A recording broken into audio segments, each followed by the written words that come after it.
as the Ukrainian drone army is staying busy damaging or destroying Russian equipment, often watching over and dropping down warheads, as this offers a great capability to take out even the most armored vehicles.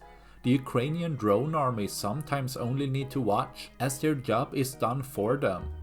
As seen with 2 Russian tanks driving near a trench and tree line, the leading tank is burning on its turret, most likely only the ERA blocks. But as the drone homes in over the tank drives over an anti-tank mine, immobilizing the tank, taking it out from battle, letting the Ukrainian drone army to be able to take it out stationary later, destroying another of Russia's tanks, leaving one less for tomorrow.